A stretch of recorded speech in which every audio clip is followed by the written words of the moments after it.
You can have a seat and pull out those Bibles from which we get those words from, that commands us, tells us what to trust in, what to believe in. You have your worship pack you got on the way in. There's some notes in there. You want to pull those out. We've been in a series right now.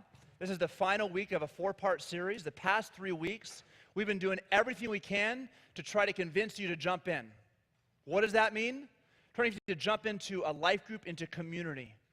We've been spending all kinds of energy with 3 messages for that, and I'm excited because Bill last week was sharing that, that up to 40 of you have actually, new people, have indicated to him and signed up a card out on the patio saying they want to jump into a life group. That's in addition to the 140, 150 people who are already committed to a life group. And so that's really something to celebrate because we believe that community is, like I said over there, is something that makes our faith sticky. It connects us from the mind to the heart of who God is. So I'm just very excited about this aspect. But why jump in, right? We've been spending 3 weeks convincing you that you have to jump in. You've got to jump in. You've got to be in community. It's not an option. It's required. And we've spent the 3 weeks talking about 3 topics. The first one is the nature of the designer. That God's nature is triune. He's a community. And because we're made in His image, there is this at your core, not just a need, but you're defined by community. You feel this all the time. You're actually asking yourself, not only who am I, but whose am I? That's why marriage is so powerful, because you belong to somebody. You have a place. You have ownership there. So the nature of our designer pushes us by our being made in His image into community, but also the nature of the command. The command, love others as I have loved you. You can't love by yourself. Love requires an object of the love. If you're on a recluded or secluded island, you can't really love people there. It requires your ability to engage and interact and be with them. And the nature of that command to love also, love has this capacity and idea of binding itself to that object of some nature, where there is an expectation or even an obligation it feels. This is why marriage is such a powerful expression of that, because somebody, you say, you have the right to adjust my calendar. Because if you need me and I want to be over here, then I submit that desire over here to be here for you. That's the expression of love. Love binds itself to this object by its nature, and so to be disconnected or to say, I just love everybody and I'm committed to nobody is a impossible statement to make.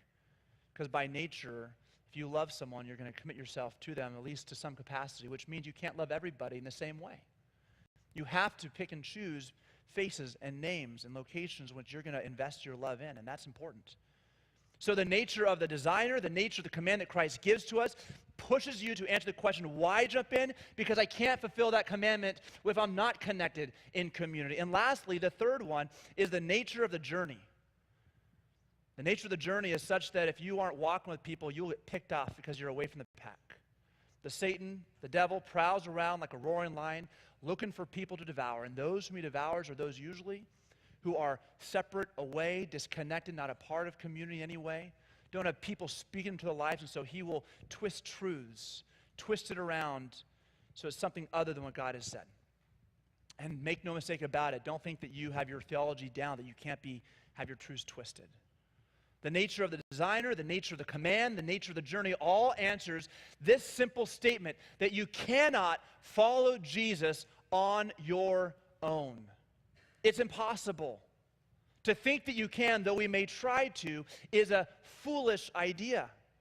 You need people to do that. It's required by the designer, by the command, and by the journey. You cannot. It is impossible to follow Him on your own. Now, we'll try to do that, right? We'll try to follow Him on our own. We'll give it our best to kind of go around at that. In fact, God's Word will kind of use its influence in your life to say you need gospel-driven, gospel-centered, you need vulnerable, you need accountable relationships. That's what you need. That's what you got to move toward. But it's hard. That's the challenge, right? Community is hard. It's not only hard to get connected to people. I mean, that requires your time, of which we're all aware is fleeting. And it's hard to come by time, especially when you're a parent. That can be a hard thing to carve more time to invest with a group of people and coordinate calendars. That's really tough.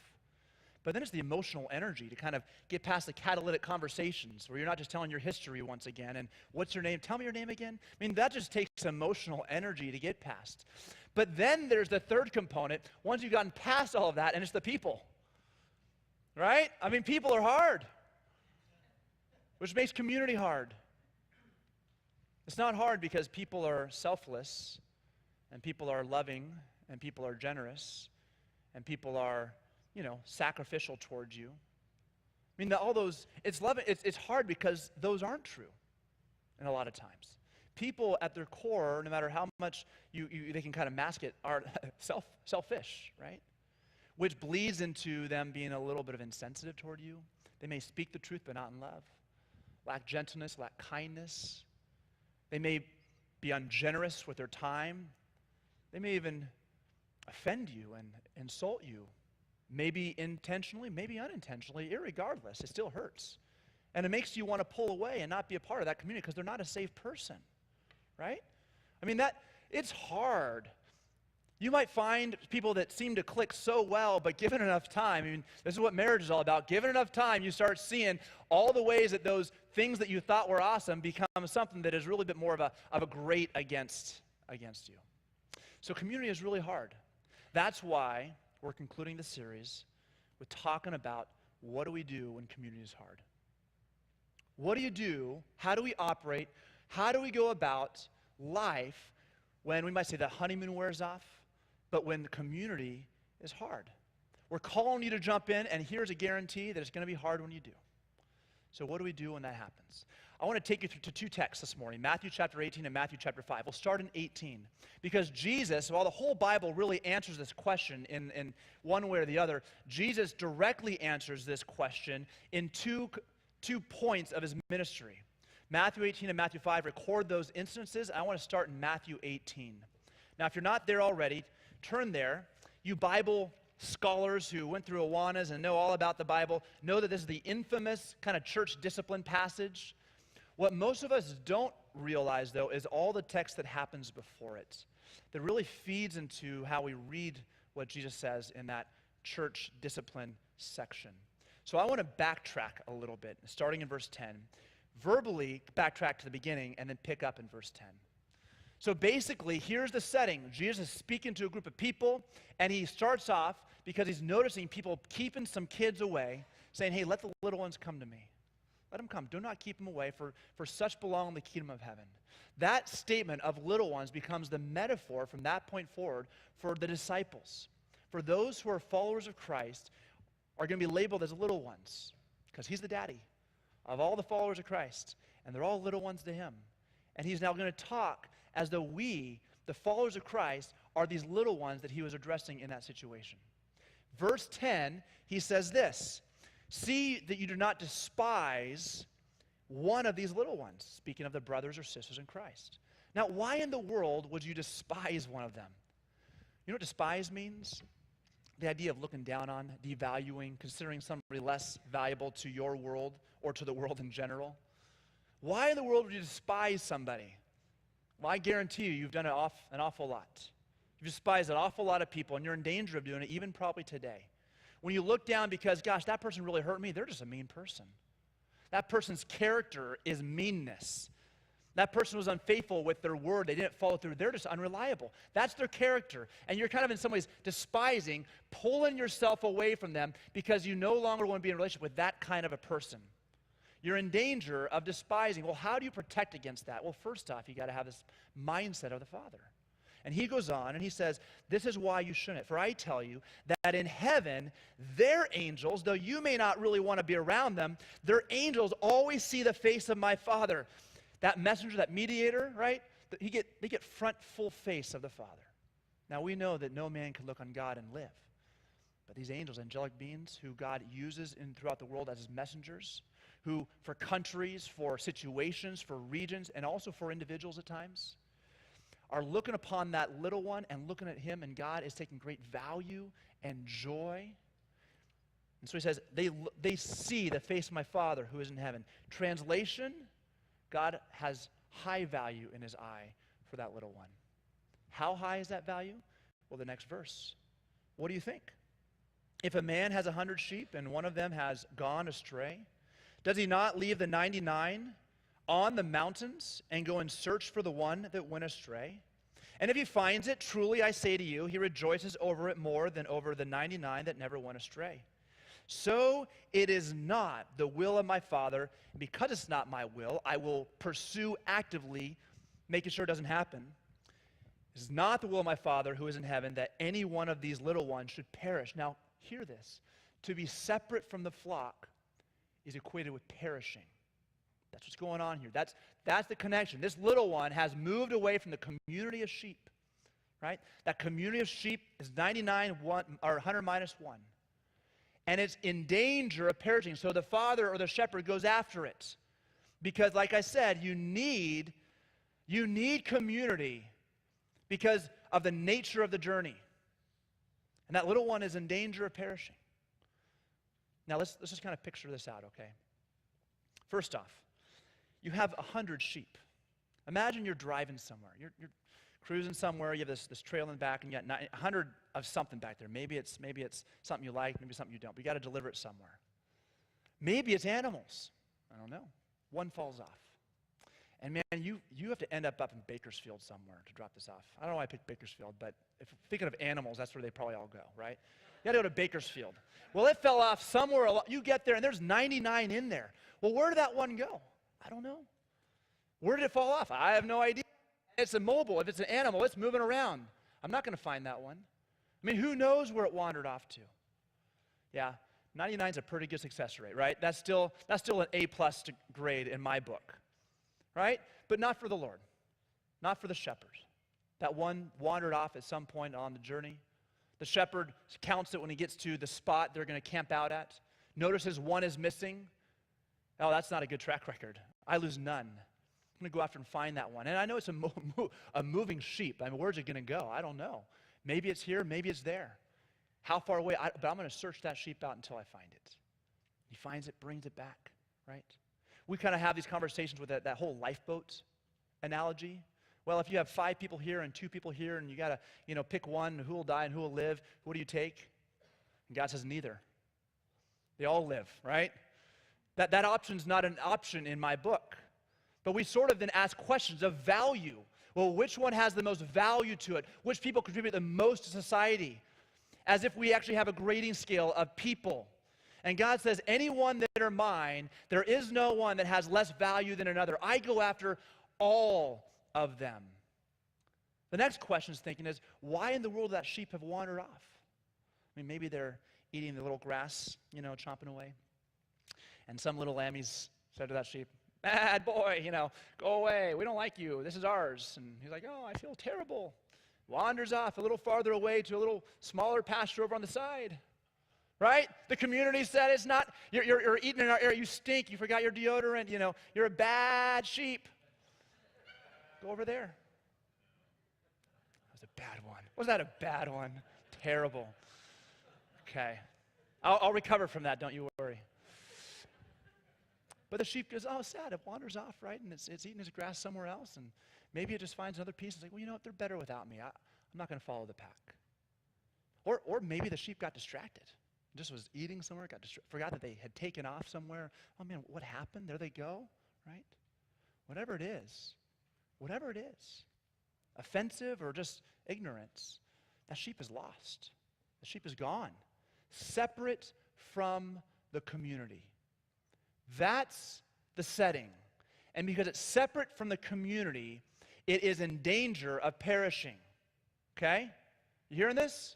That's the setting here. So Jesus then says in verse 15, if, probably even just as equally translated when, not so much if, but when, it's going to happen. If your brother, one of these little ones, your brother sins against you. Now, if you're a Bible marker, take your pen and draw a line from sins against you up to gone astray or went astray. See, that's the connecting point there. This isn't so much about how God goes after people. It's how God's people go after people in reflection of the Father's heart. How do we go after those sheep? Because you and I are the hands and feet of the shepherd. The heart of God is played out amongst the people of God.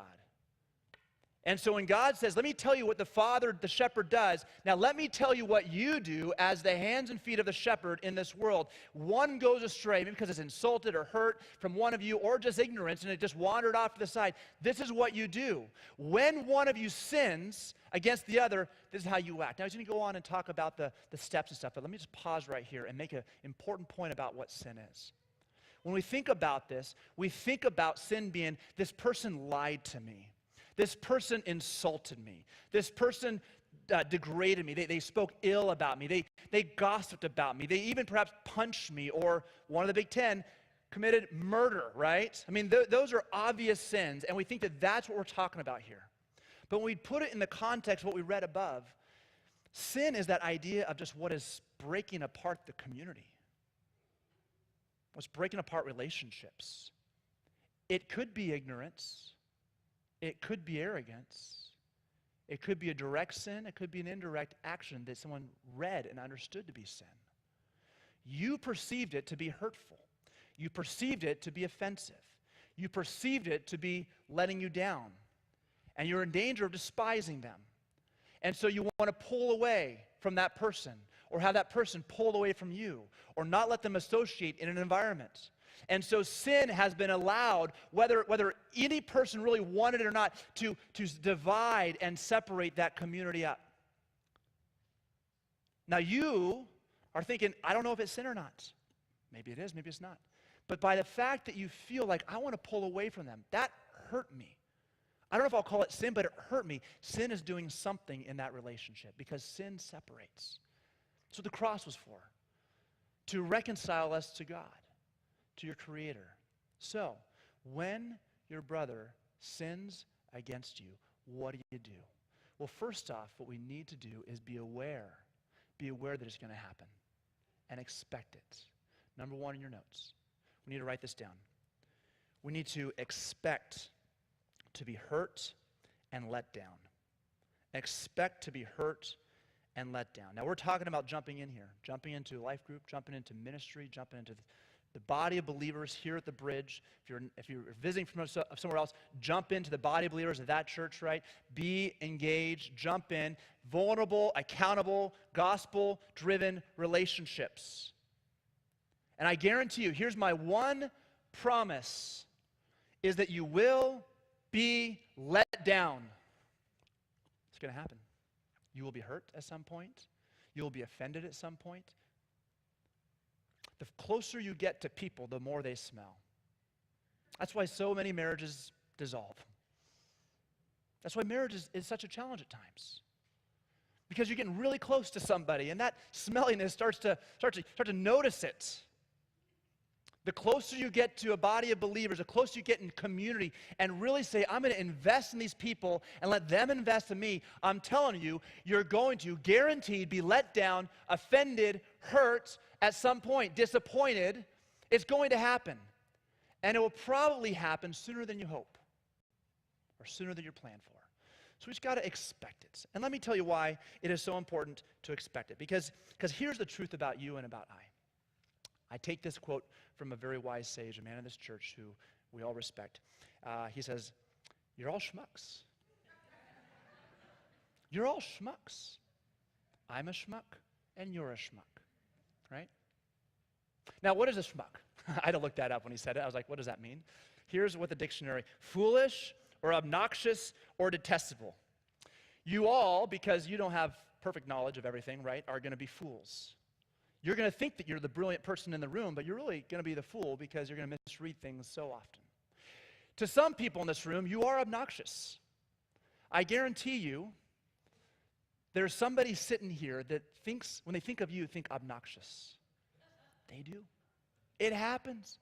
You're not non-obnoxious to everybody. Somebody doesn't like your personality. It just happens. The way you talk, the way it comes across, right? Sorry. And if you've lived around people long enough, people at sometimes will feel you're detestable. Like, I just don't want to be around that person anymore. Don't want to be near them.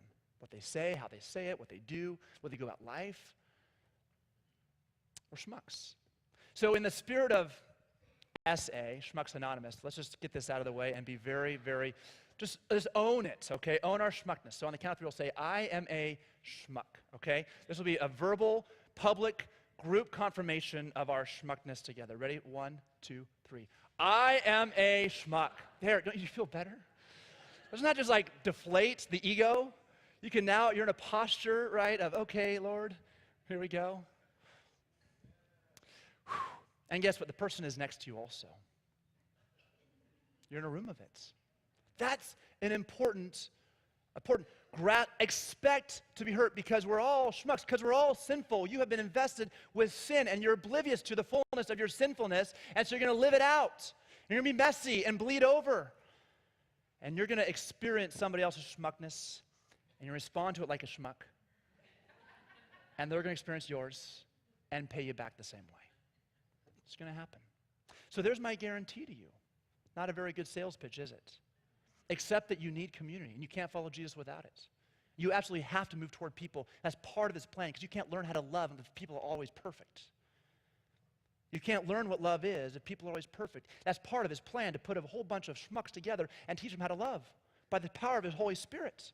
That's what the plan is, and it's working. Step by step, offense by offense, action by action. So, my son Caleb, when he was 6 months old, give or take a few months, I don't know exactly when, we're living in a one-bedroom apartment. And that means we had people on the right of us, on the left of us, above us, fortunately not below us. So at nighttime, when he was sleeping, there was a few times he got really 6-month-old worked up, cry, unconsolable. Man, those are just brutal nights, aren't they, parents? Those are the hard ones. And so I get up that night, and I'm like checking off. My wife and I would switch off and stuff, and that was my time. And I'd get up, and he was, change the diaper. That's not the problem. Is he hungry? We just fed him a bit ago. He just is in a bad mood. He wants to make sure the neighbors know he's in a bad mood. And I'm trying to hold him and pat him and make him go back to sleep, and he just wasn't cooperating. And so I'm like getting so mad at Caleb, 6-month-old little Caleb. And I'm starting to whisperly yell at him, Caleb, shut up. I'm just like expressing frustration in the quietest voice possible that I can, but it's a spillover of my frustration with him. So my wife comes out, and she hears my anger whispers, and she says, Tim, he's only a baby. He doesn't know better, right? Don't get so mad. He doesn't get it. That was a powerful switch when she said, he's only a baby. You can't expect him to be something other than what he was, right? So you know what is able for me at that point? Lord, help me with this. The next time this happens, I can start to prepare. I can start to plan what my next step would be. Because if you don't expect it, you can't prepare for it. If you expect each other in here to actually be schmucks, then when you see it lived out, you're a bit more gracious. Like, okay, Lord, you told me about that. So now what is my next step? How do I plan for that? The problem I think we have is we prepare for each other in that way, like you and I prepare for the earthquake that's coming to California. You know when that's happening? I have no idea. But it could be today. But I bet you none of you are thinking it's coming today. I bet you have your list of, I'll go to be eating lunch at 12:30, 1 o'clock. I'll get a nap in at 2 o'clock, and I'll get to go out to dinner with the family somewhere at 4 o'clock, you name it, right? And here's your schedule. None of you are expecting an earthquake today. It might happen. And none of you are expecting the person next to you to be a schmuck to you. So you don't prepare for it. You don't think about when this actually happens. What will I do? What's my next step? Because that's really important, to have that understanding. So let's just start there, okay? This is where we're at, okay? Right expectations is step one in right operation. It's step one. If you know how to expect, you know how to plan. If you know what to plan for, you can then make according steps in place. Okay. So when this happens, what do? This is what Jesus says in verse 15. When your brother sins against you, go and tell him his faults between you and him alone. If he listens to you, you have gained your brother. But if he does not listen, take one or two others along with you, that every charge may be established by the evidence of 2 or 3 witnesses. If he refuses to listen to them, tell it to the church. And if he continues to refuse to listen, even to the church, let him be to you as a Gentile and a tax collector. Let him be to you as a Gentile and a tax collector. All right, so what you'll notice is that there is a order here. Our problem is, most of the time, because we are schmucks, we go out of order. This is the order we tend to go in. When your brother sins against you, tell it to the church and let him be to you as a Gentile and a tax collector. Right? Or you can reverse those bottom two. First, treat him like a Gentile tax collector and tell it to the church. Either way, you're missing a whole lot of steps. Right? You're missing. Order matters in this situation. Order matters an awful lot. In fact, I remember a saying that somebody one time said, the right thing at the wrong time is the wrong thing. They were talking about sex and the timing when you could, before marriage, it might be the thing God created and a right thing for people to do at certain times, but at the wrong time, it's the wrong thing. There is an order, and you cannot get to step 3 until you go to step 2, and before that, step 1. There's an order. So, here's the directive you should write down. We need to obey God in the right order. When community is hard, after you've expected people to hurt you and let you down, that's going to happen, right? Then obey God in the right order. Now let's talk about that order he's laid out here. Step number 1, and I've already read it, so I'll just go back and I'll just kind of summarize. Step number 1 is we need to talk with them privately. Go to the person by yourself, bring this offense to them, and if he responds, you've won your brother over, right? Or sister. This is guys and girls, gender neutral. You've won them over. So you go talk to them privately, talk with them. This is not email. This is not text message. I got to say that now because so much of our confronting happens that way, and it is a wrong way. Don't sin by doing that. Let me tell you why. Because there's so much about communication that God has built in, not just to our words, but to our body motion and the tone of our voice. You are tri-dimensional communicators. You speak, you move, and you enunciate. Those black and white texts don't do that. And when you're confronting somebody on something that hurt or felt that the disappointment, you're going to need all of your body postures, all of your communication approaches for that, because some of you are terrible with your words. But when they see the posture of your body, when they hear the tone of your voice, that matters. When they all come together, it's a powerful conversation.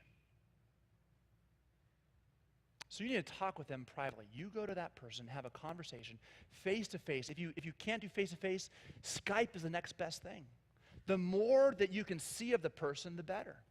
And if that's an impossible thing because they're over like in Burundi and then call them on the phone, but don't send them the email. Use the text and the email only to set up the appointment of conversation, but not the place in which you have the conversation. Man, far too many relationships are hurt that way.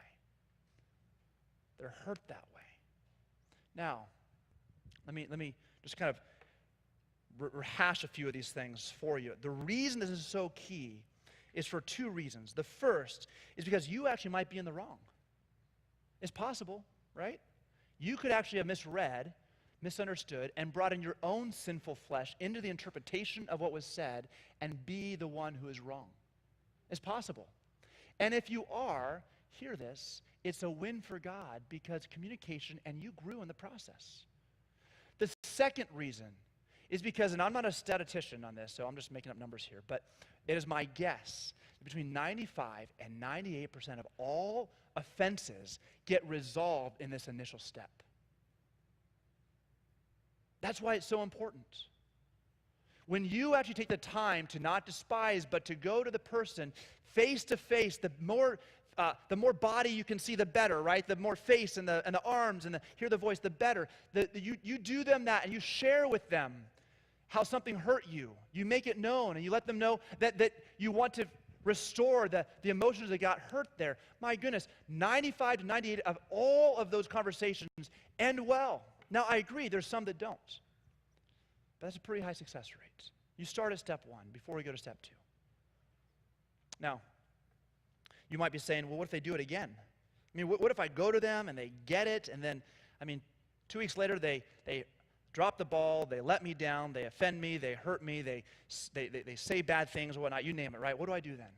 Well, if you keep reading the text, you'll find that Jesus actually has this conversation with Peter about that question, right?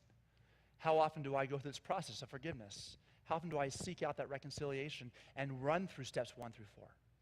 Well, 7 times? That's pretty good odds. I don't know if you have ever let somebody, forgave somebody 7 times for the same thing.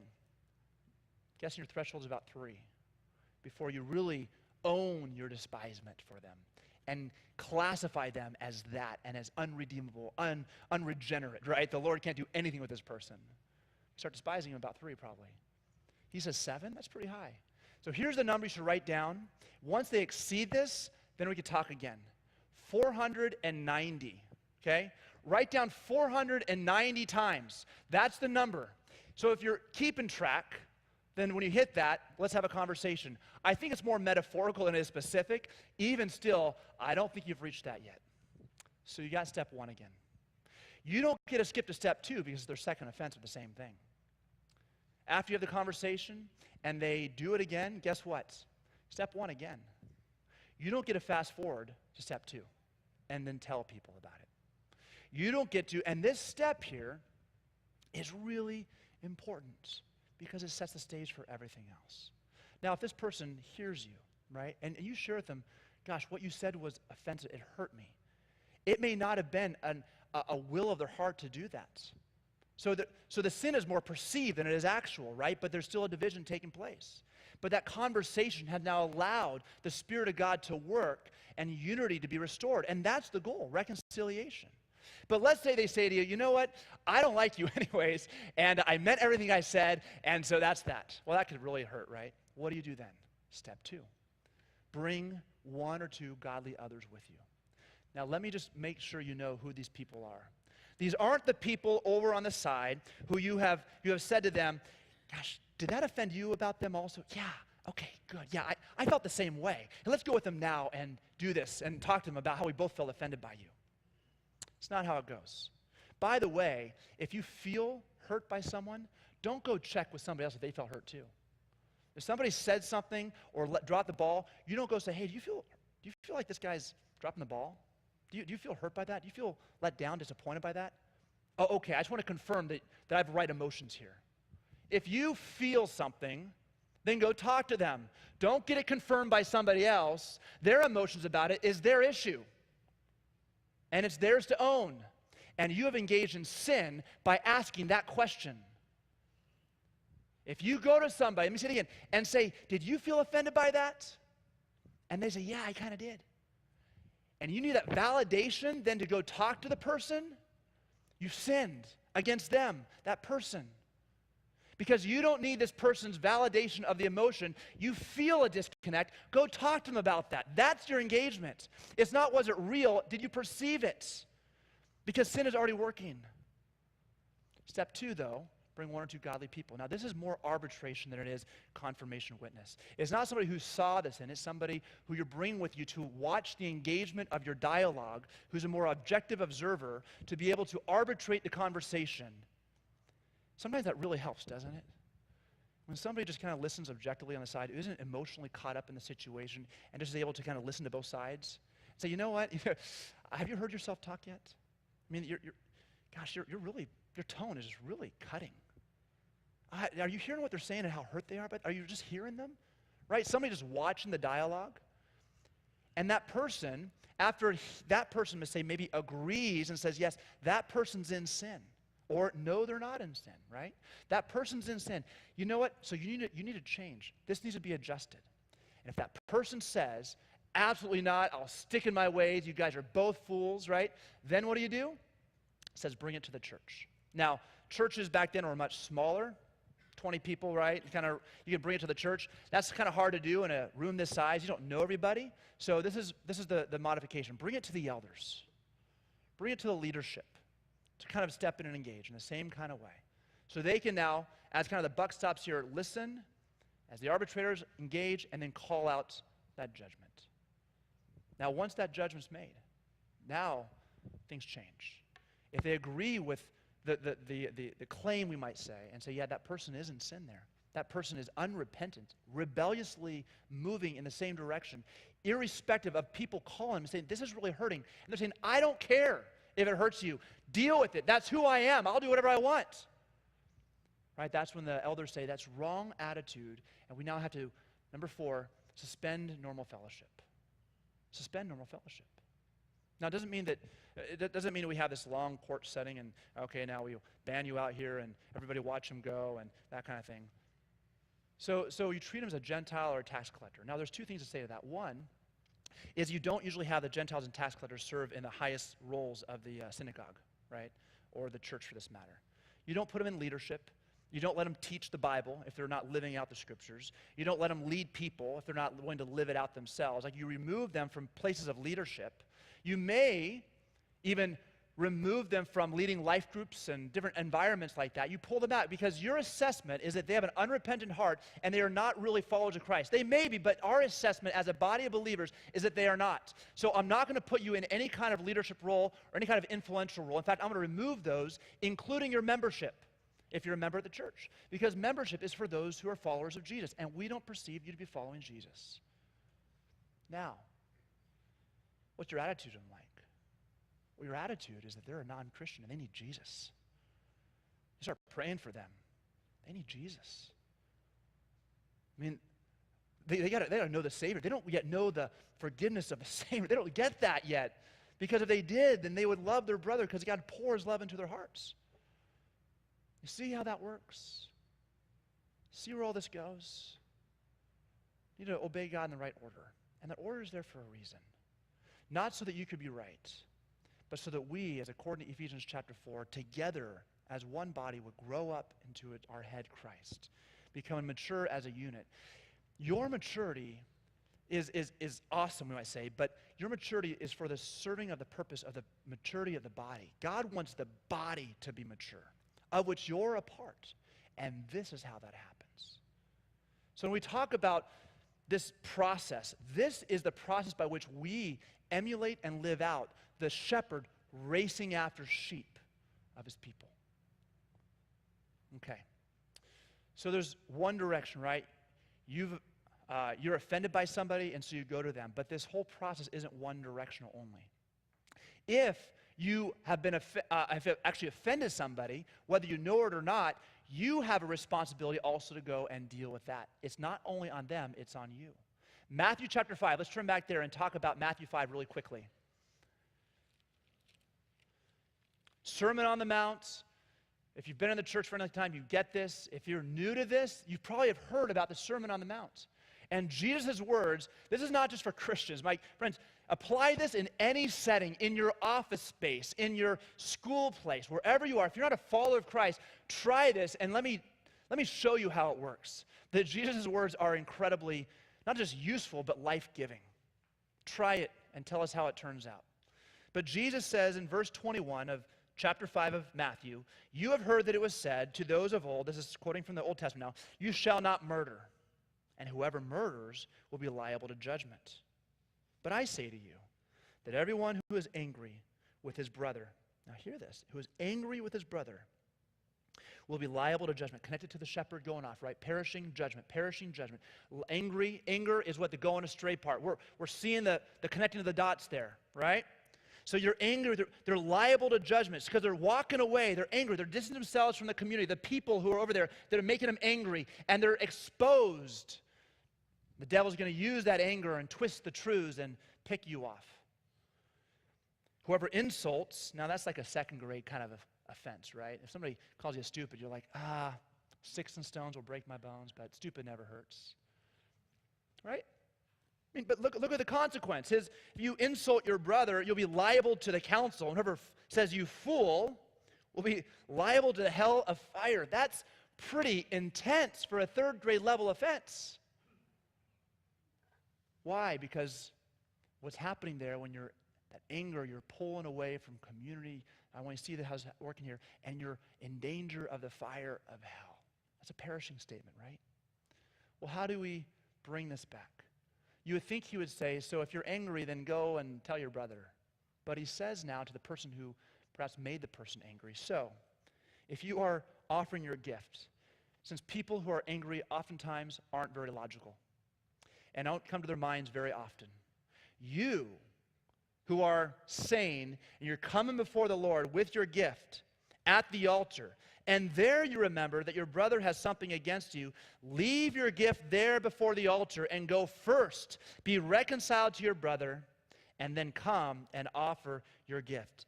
The altar is that center or focal point of in that days, the Jewish relationship with the Lord. That was the focal point. Once a year, they would journey down, in this case from Galilee, that's who his audience is, journey from Galilee all the way down to Jerusalem, where the altar, the location of the altar, journeying with their gifts, journeying with an animal sacrifice that they had to keep alive the whole way, and that's always a challenge. We know with the 99 sheep, right? You lose one here and there.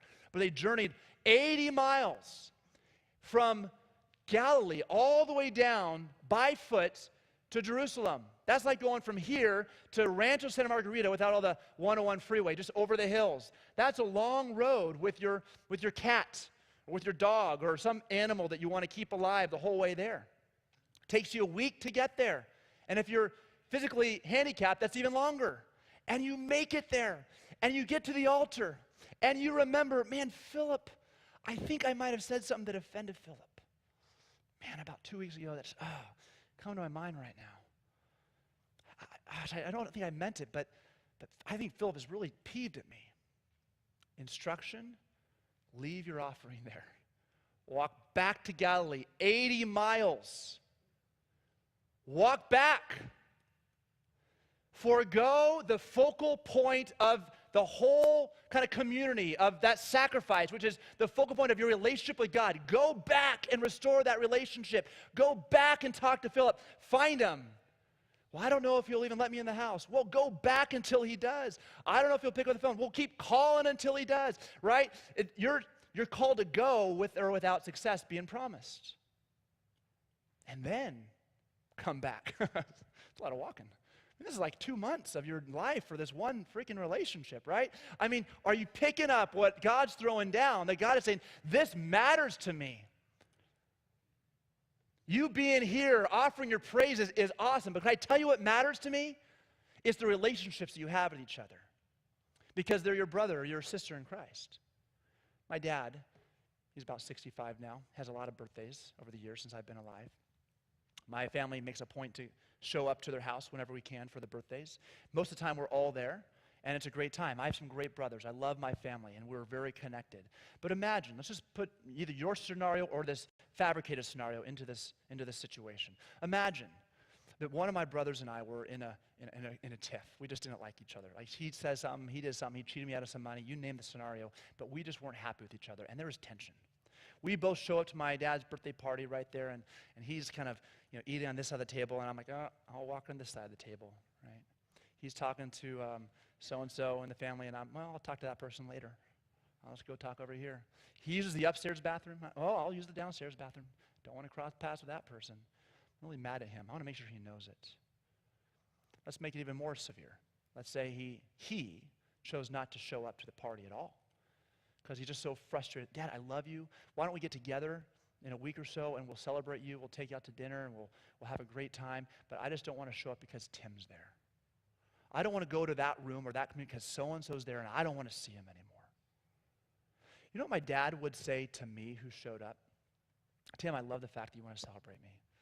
I love you, and I love that you want to, but you know what I really want? Why don't you not be here tonight? Why don't you go and reconcile yourself to your brother? That would make me the most happy. Wouldn't that, parents? I mean, if your kids were in a tiff and you had a party, you'd be like, don't throw a celebration for me. Reconcile. That would just gladden my heart. Here's the heart of the Father to his kids. Do whatever you have to be reconciled to those who you feel offended, hurt, or disappointed by. No matter how far the journey, I mean, how far did it take you to get here today? You were pulling your car 20 minutes to offer your sacrifice of praise to the Lord in the congregation of the people? But maybe some of us have to think about what we're about to do next because there's relationships that are in disarray. Number 3, let's anchor ourselves in this truth. We need to value these relationships as God does. Value these, not as you do or as you want to, right? But I take on his value of these little ones, and I value it that way. And because I love him, if I were to go to God and say, God, I love you, I adore you, here's my offering, I want to serve you, he'll say, okay, serve me by doing this. You got a sibling over there that you are just frustrated with, or that is a little frustrated with you. You go, you make things right. You go seek them out. Don't wait for them, it's on you. You go do that. We're going to go into a time as the band comes forward of offering our sacrifice of praise to the Lord, as we sometimes put it. And there may be some of you in here who should not be here for this. They probably need to leave and drive to somebody's house or leave and make a phone call. But don't be here for this, because there is a relationship that is in disarray. Because either you have an offense against them or you're aware of an offense they have against you.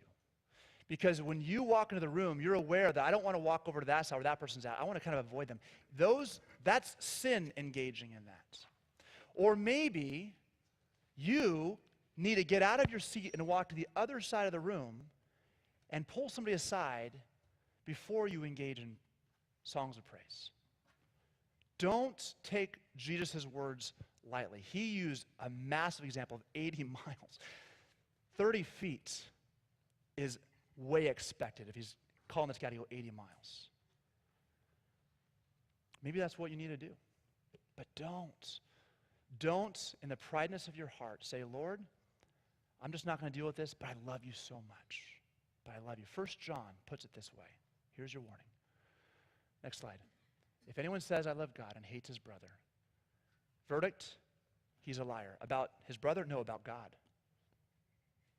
This is what John's saying. He's a liar. For he who does not love his brother whom he has seen cannot ever claim to love God whom he has not seen. And this commandment we have from him, him who that we see, no, him who we've not seen. Him who has not been seen by us has commanded us that you're fully in agreement with was love God, or whoever loves God must love his brother or sister, his sibling in Christ. So that's our challenge. We're going to be praising the Lord. You might miss out on this week of singing, but we'll be back next week. You'll be able to sing next week. But don't let this time pass because you're unwilling to obey in the right order. Let me pray. Lord, I thank you for this morning.